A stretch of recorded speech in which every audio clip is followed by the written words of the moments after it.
So this should be, yeah, that's everyone seeing. So we're looking today at, I've called it sort of title of being a PEM detective. For those who don't know, by this what I'm meaning is post-exertional malaise. So if you have long COVID, you don't necessarily have post-exertional malaise, but it's common. It's probably more than 50%, maybe as high as 70-ish% of people with long COVID have post-exertional malaise as part of their long COVID. Broadly speaking, this is sort of an issue where you do an activity or something that is tiring and you get a prolonged impact of that with sort of symptoms that can last sort of 2, 3, 6, potentially longer days sort of afterwards. And it's something that's quite unusual with sort of ME/CFS and sort of long COVID and a few other post-viral conditions. But that's sort of what we're talking about. Now, often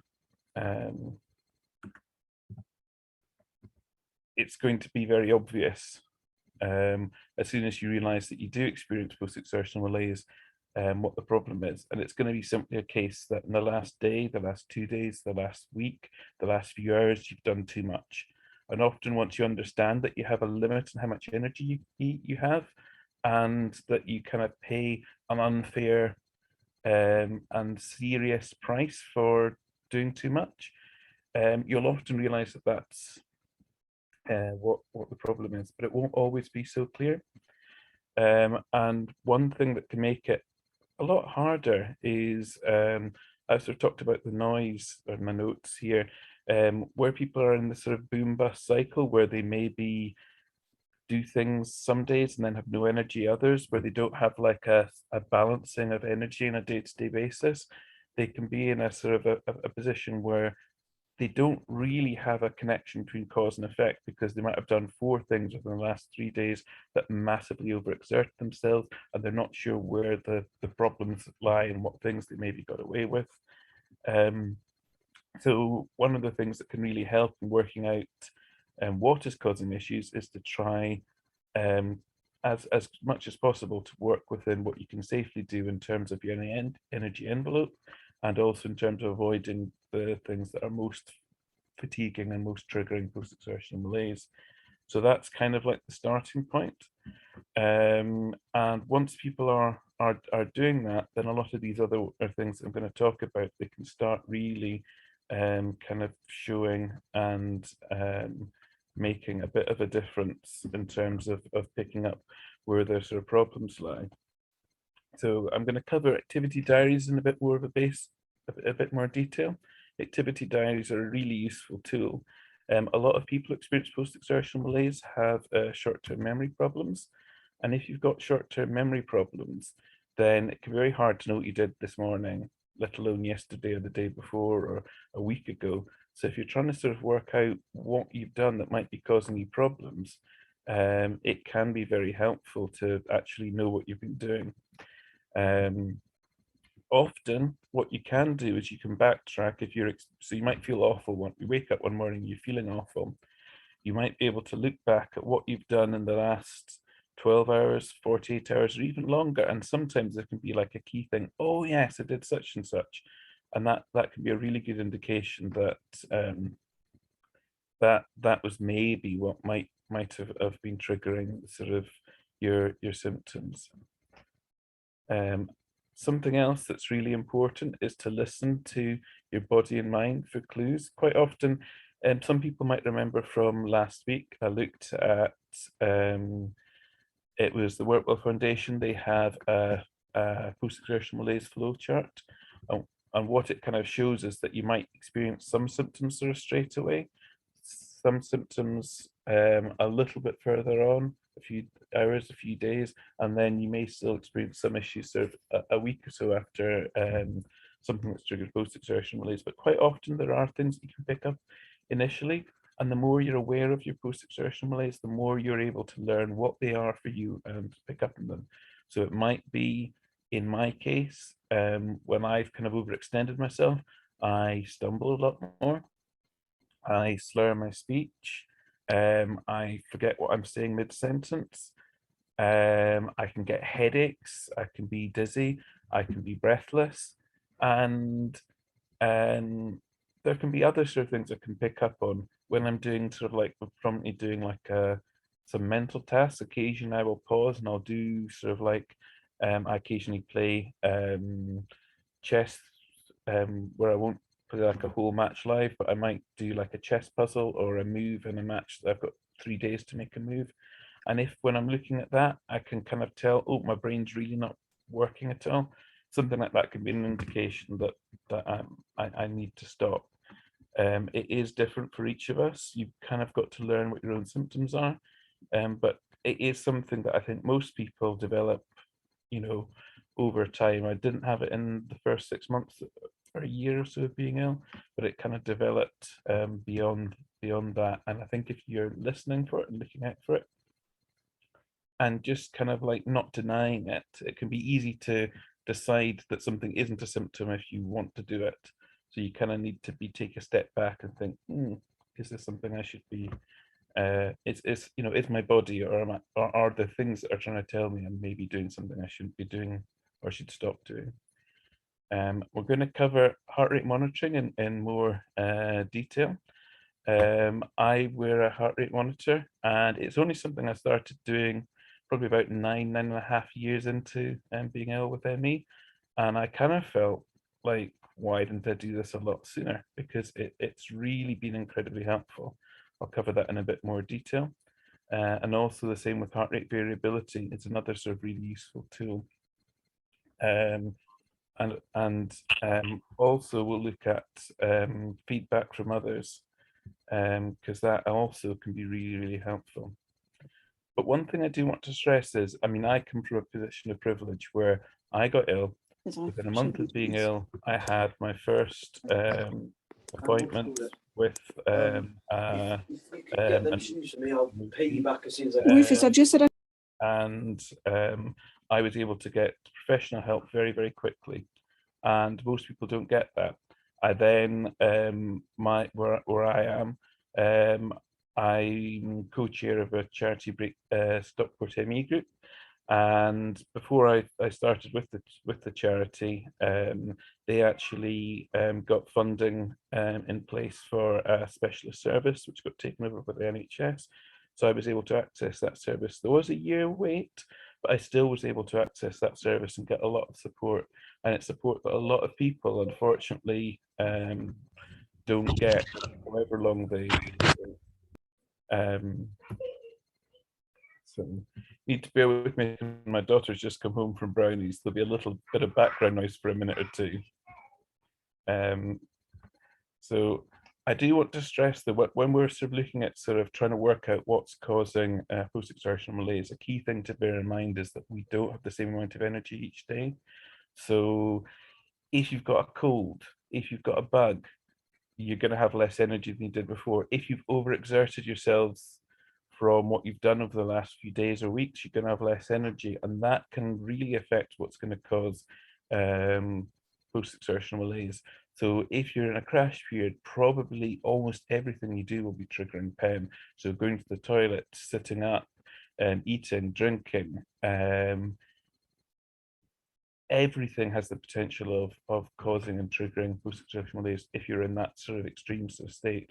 But just that when we're looking at some of the things we're going on to, these are sort of generalities a little bit on what an average day is, and you will need to kind of adjust that a little bit downwards if you're having other issues to sort of deal with. And having something like a cold, even if you don't have any respiratory problems, even just that can lower your energy levels.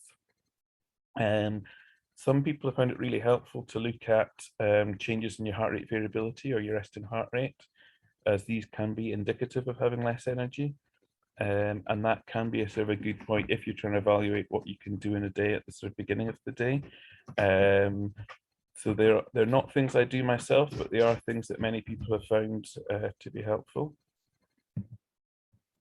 Now look into activity diaries in a bit more detail. Now, activity diaries are an incredibly useful tool, but I think they are at their best when you actually are in a one-to-one with someone where they are looking through your diaries with you. Because if you're just doing them yourself, are you doing them consistently? Are you really looking at them? Are you seeing what you want to see or what's really there? It can be sort of very difficult to sort of look at them yourself. Now, if it's very, very quick notes, so that when you know, if you happen to feel bad on one day, you can look back later on and think, well, maybe what was causing this? It has the potential in some situations to be helpful, but whilst it's something that, you know, every book on pacing will recommend, I do just sort of want to put it out there that it's very hard to really use these well on your own. Now you can do them in lots of different ways. You can use, there's apps you can use specifically for tracking for pacing. You can use a spreadsheet, you can use a scrap of paper. There's lots of different ways you can do. And if nobody else is looking at activity diary, it doesn't really matter what you do as long as it works for you. I do intend on doing a full session on activity diaries. I'm not exactly sure how I'm going to do this. I probably will get access to a few people will share their activity diaries with me, and I'll work out a way of putting that together. Because I do think it is something that if you're trying to get the most information out of it, probably need a bit of help. But maybe if I kind of show you some and show you how I could maybe make some suggestions around that, then maybe that will work and be useful information for some of you. I talked earlier about having a heart rate monitor. One of the interesting things with heart rate monitors is that your heart rate can be a good indication of activity levels. It's not 100% accurate. It doesn't track mental and cognitive activities quite as effectively as physical, but it does actually quite a good job. So that if you are trying to keep a rough track of what you've been doing, but maybe there's gaps, if you do have a smartwatch and you are sort of tracking your heart rate, it can do a good job of filling in the gaps. It can show you things that you did that maybe where heart rate was pretty high, and that might be able to think of what you were doing at the time. It can be a useful aid if you are looking to do activity diaries and get the most out of it. One thing I would stress is it's very easy to do activity diary where you look at what an hour is. And in quite a few, if I go back to the previous page, you can see, and this is common, unfortunately, with most activity diaries, you might not be able to see because it's not mega clear, but there's like one line or two lines. Now I've got my dog coming up to join me, making always make trying to record things in this house is a little bit tricky. One or two lines, and it can be tricky. But what I would stress is that you could do a task that takes you 5 minutes and it completely exhausts you for an hour. Taking the bins out, in my case, probably takes less than 5 minutes. But that, if it's more than one bin, that could wipe me out for half an hour or so. So it is important that when you're tracking activity diaries, you don't kind of think of time as being like 5 minutes isn't the same. It might be 50 minutes of quite a low level activity is about on par with 5 minutes of actually something that's quite physical. So you want to make sure that where you are doing activities that are kind of like quite full on, that they're adequately shown in how you're recording. I've already kind of covered a lot about listening and feeling to being picking up for clues from yourself. One thing I'll sort of say is that, and I'm going to cover this a bit later, there are things that can make it harder. Things like caffeine, sugar, they can all kind of make it harder to know, how an activity is affecting you. And so there's a lot of people, for that reason, they say, oh, you should maybe not have coffee or watch what you're having with stimulants.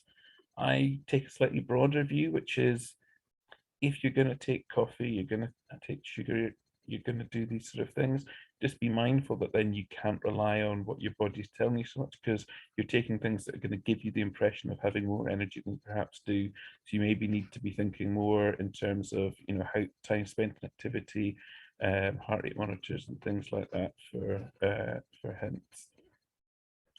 I will sort of, I'm going to do a separate session on heart rate monitoring. I'm actually running a program, a research project on heart rate monitoring in conjunction with the Workwell Foundation, University of Liverpool, Physios for ME, and some others. And I got involved with this because I've kind of found heart rate monitoring was really an effective tool, but it was quite hard to kind of learn how to use. There was not a lot of easy to use guides out there, although the Workwell Foundation information is very good. Some of the things that they recommend are very, very hard to stick to. But with heart rate monitoring, in some ways it can work a bit like a fire alarm. You can set an alarm that will potentially warn you of things that you might be doing that could be exceeding your aerobic threshold. Workwell did some research and they kind of found through exercise testing, you could work out in a given day what someone's aerobic threshold was.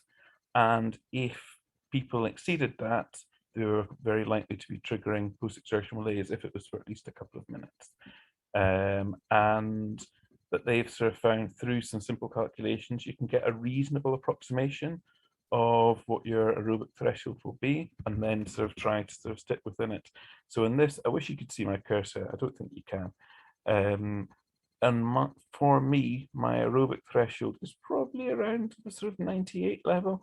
So you can see on this given day, I'm sleeping till sort of 8 in the morning. So it's pretty low then. But there's a couple of times, probably walking the dog, where I've maybe exceeded my aerobic threshold. And when this happens, thank you, can't see my cursor, good. When this happens, you can set it so an alarm will go off and it will warn you. Now, sometimes that could be unhelpful if you're doing something that you need to do, like I'm taking my daughter to school. I can't stop partway through taking my daughter to school. She's got to get to school and I can't just sit on the street until I feel better. But there's other times where I'll be doing jobs about the house and I can stop myself and go and rest, where otherwise I'd have carried on. So it can work a little bit like a fire alarm, protecting you from doing something that could do you harm or cause harm. Also, looking at the data over the course of a day, it can give a very good idea of whether you're pacing well. So are you getting, in this particular day, you can see that there's a lot of time, I maybe have a very sharp peak and then a moderate amount to rest. And then there's a period of about 3 hours where I don't really get much by way of rest. Then I do get a rest and then it's kind of a bit peak, so I get some sort of rest there, but you can kind of see, but just by looking at it, you can get an indication of how well you're pacing in that day, when you are resting, and you kind of want to be relatively close to your resting heart rate. So at the moment, my resting heart rate is about 55. It's a little bit higher at the moment, but so in this case, you can see that I, from waking up, I never really in this day get close to that. Normally, I do a much better job of pacing, but in this given day, not particularly. But it can be useful information, and for pacing in general, but it can also help to work out when you are overexerting and when you're going to be sort of triggering post-exertional malaise. Predominantly, the alarm can help with this. If you set an alarm to warn you if you're going over a certain threshold, but also just by sort of looking through the data and seeing, are you getting the rest and things that you need. So I'm going to do a session where I cover this in a lot more detail. I've got a sort of a guide I'm working on that's still in relatively rough form. If anybody wants it, I can potentially email that out to people. It's about sort of 30-ish pages. It's quite substantial, but it kind of walks through a bit more detail of, how heart monitoring can assist and how I recommend people go about it. If you are trying to work out what your aerobic threshold are, there's two main approaches that go about. One is looking at your resting heart rate and adding a number, normally 15, to it. That is very hard for a lot of people to keep to. But it's quite a cautious amount, and it can be useful if people are able to keep within that. I tend to use the age-based formula, which this is a gender-adapted version of. And the original formula was kind of more geared around men, but this one works for anybody. Some people use different formulas. What I would say is it's quite easy to be within the age-based formula. So you are below that and you are triggering post-exertional malaise, particularly with mental or emotional or cognitive tasks, but it can still warn you in a useful way in some of those instances. There's a number of times I've been doing activities where I'm lying down and the alarm goes off. Sometimes even I think I'm resting and it goes off, and then I'm like, actually I wasn't resting. I was thinking about things that I wasn't even trying to think of.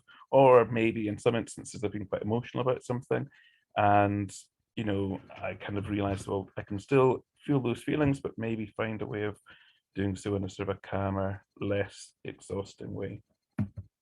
Now, I don't personally use heart rate variability, and the reason I don't is because I got ME 10 years ago. A few people were using it then, but devices were much harder to get hold of. They're much less accurate. And I've kind of developed my own ways of picking up on when I am in a situation where I'm having a bad day, lower energy, etc. It's still something I might try to use at some point, and it's something that can be very helpful, I think, particularly in your early days of learning to pace, because it's something else that gives a little bit of an external indication of, am I having a good day or not? How much energy do I have? And also there's an indication of if you're having a low sort of pacing score, in this case, this is from Visible on the right, then maybe I overdid it the last day, 2 days ago.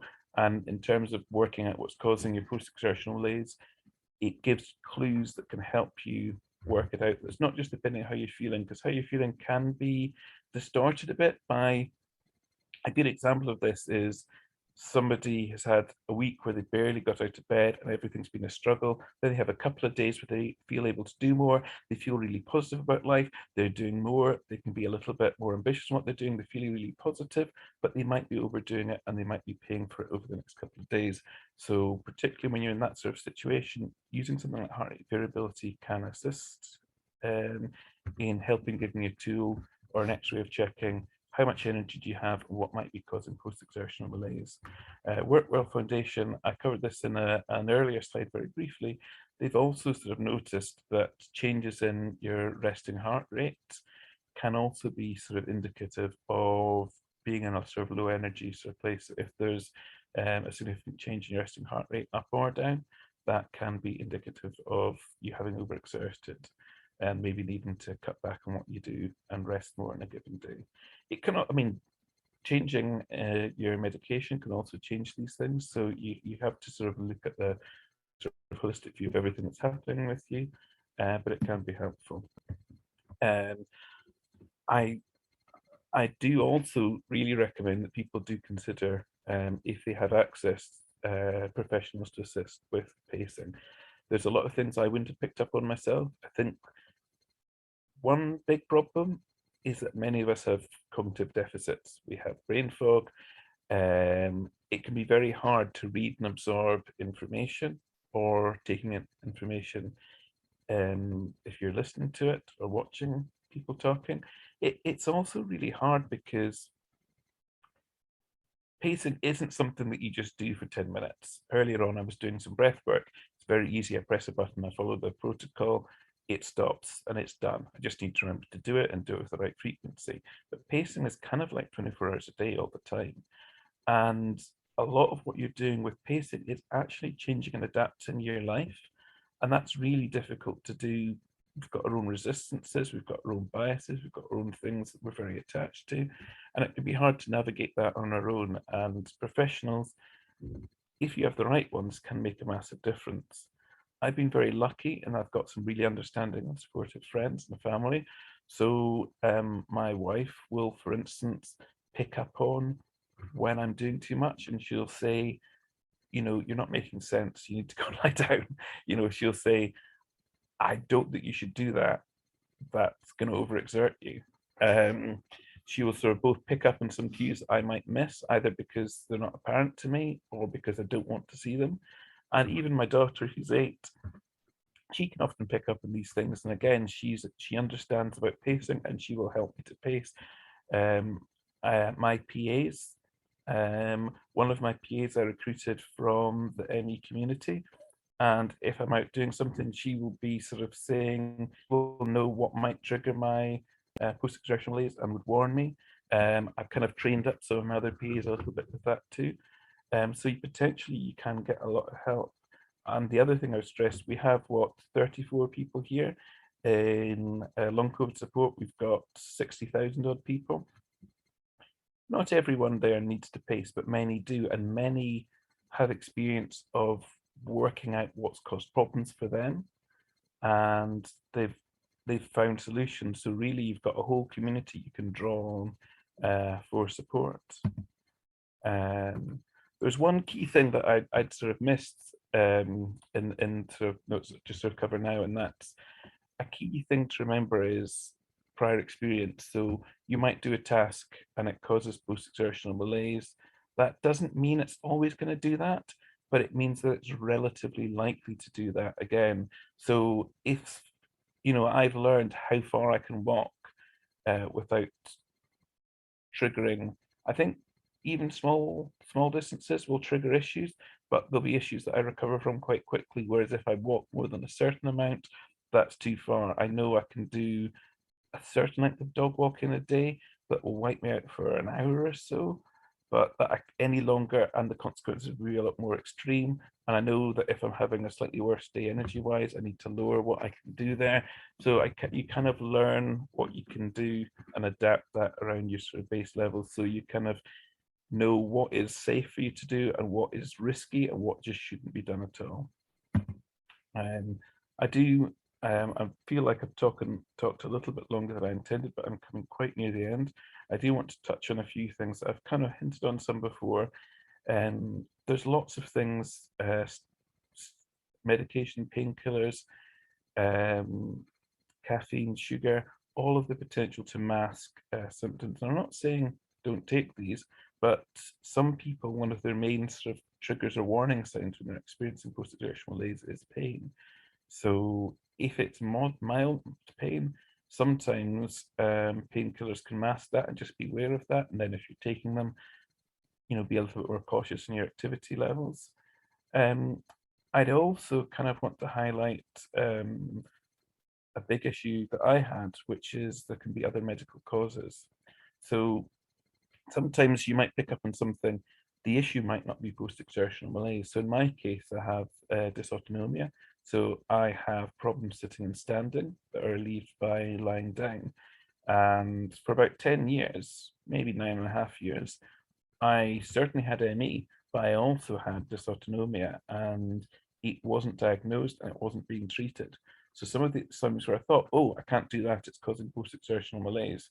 What was actually happening was I was having problems standing. I needed to be either doing things like drinking water or increasing my salt, or lying down more, and then I would have been able to do more. Similarly, I've had dietary issues around food sensitivities where during mealtime I'd sometimes have to stop and go and lie down without finishing a meal, or I'd feel awful for half an hour, 2 hours after eating.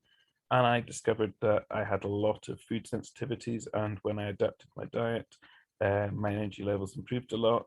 So I was triggering PEM from eating, but in some ways it wasn't just because of eating, it's because of what I was eating. And in some of these cases, there's not the medical support out there, you've got to discover it in yourself.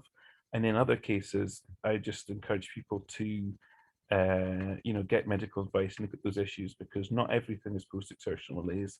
There can be many other causes. Finally, I want to touch a little bit on, a lot of what today's been about is helping identify the problem, but it's not actually helping that much with the solution. So the simplest bit of advice I can give people who are experiencing post-exertional malaise is that if you're experiencing it, it's because you're doing too much generally, or specifically you're doing some activities or tasks, and they can be just feeling things or be anxious. It's not necessarily, an actual task. So try to do less. But if you've identified something, and the next session we'll be looking at this in a lot more detail, looking at trying to do it less often, avoid doing it where possible, stop doing it sooner. Look for different ways of doing the task or achieving the benefit you need differently. Sometimes you can get very, very fixed in a mindset of, I must do this. And sometimes trying to change the language which you look at things. So I mustn't take my daughter to school. My daughter must go to school. It could be my wife who takes her. It could be a neighbor. It could be the school picking her up. It could be a taxi. It could be a friend. There are other possibilities. They might not all be available tomorrow or the next day, but to try to avoid very sort of like language that is inflexible. Quite often you can get help from others. There's aids and adaptations that can help. If you're finding showering tiring, it might be using a shower chair or other shower aids can make a difference. If you rest before and after an activity, it can minimize the post-exertion malaise caused, and if possible during. So you might do a task for 5 minutes, rest for 5 minutes, and do 5 minutes more. That can make a big difference. And again, ask help from the community. There's many people experiencing similar issues, and they can give what works for them. I do want to stress, I've maybe not stressed it enough in this session, it's what we're looking at can be quite unique for each person. So with 34 people here, one person might have very few issues with physical tasks, one might have very few issues with mental tasks. Somebody else might have loads of energy and be able to do a lot without triggering post-exertion malaise. Another person might be barely able to get out of bed. It varies a lot from person to person in terms of what triggers, and also what the extent of doing too much can be. If I do too much, it can affect me for 2 days. If I do a bit more than that, weeks, potentially months, potentially a long time. So I've got to be very cautious that I stay close to within my energy and to not to overexert myself, because the consequences could be quite severe.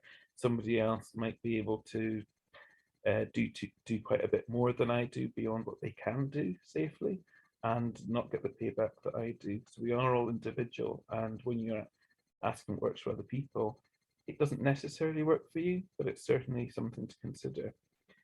Tasks can often be broken down into different elements where possible.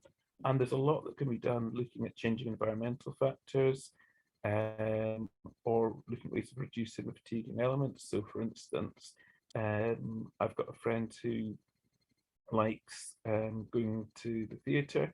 She finds if she wears loop earplugs, that makes it less fatiguing in terms of sound sensitivity. She's able to do more. Other people, if they wear special glasses, it reduces the light sensitivity. It can be a case of, trying to do paperwork. If there's kids running around screaming or you've got the TV on, they can make it more fatiguing in ways that you might not think of. And that, I'll stop screen share. I've run slightly over what I intended, but hopefully it's not been too much. I'm going to stop the recording and then I will open up